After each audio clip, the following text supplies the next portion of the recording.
The world power, so-called, the imperialist power during the 1800s and before, prior to World War II, was the British. That's one of the reasons they were able to take Hong Kong over. I was actually there for the turnover of Hong Kong. I asked for a special assignment back with the US Embassy, even though I already finished, because I knew it was gonna be historic. I thought that it was gonna be a peaceful process because China seemed like they were gonna keep Hong Kong, try to keep the democracy, have the allies throughout the world. But as you see, it didn't really work out that way. But it makes sense because there's their sovereign nation. They're trying to protect their own country, so I could respect that. We're trying to protect our own country as well. And that's why I say immigration can be a big issue. And why I also bring the example of the British is because they were the world power. They had the best military, they had the best alliances, but the problem is they lost it. And you know now, if you look for a lot of British companies, or if you look in the area of education, Oxford and so on, it's kind of a point where you say, how is it possible that you fell so much when you were so high? But we're doing the same thing.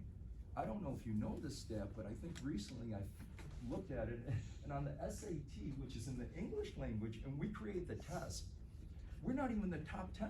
I think we're number 12 or 14. And that's kind of embarrassing, I think. That's like having your own sports league, but you can't even make playoffs when you're making the rules and you're setting up the teams. That's ridiculous. So my point is that freedom's not free. You have to actually earn it. You have to fight for it. And that's why voting is such an important part of our process. We still have something precious like that.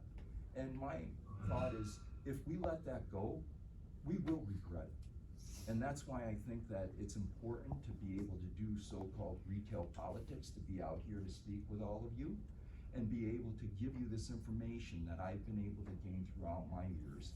And it's important that we actually promote it. Like I said, a lot of Fulbrighters that go and do certain assignments, they act as a quasi-diplomat. You go there to different countries, you study abroad, you might teach English, you might show a new administration system to a school that's trying to develop in somewhere like Ghana.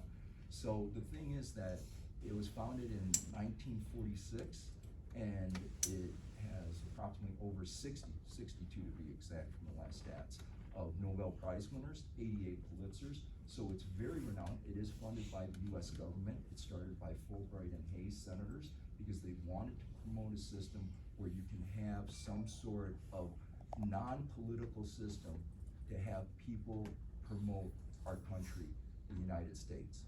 And that's what I'm trying to do here, to give you all this information. And hopefully someday you'll be able to make it better than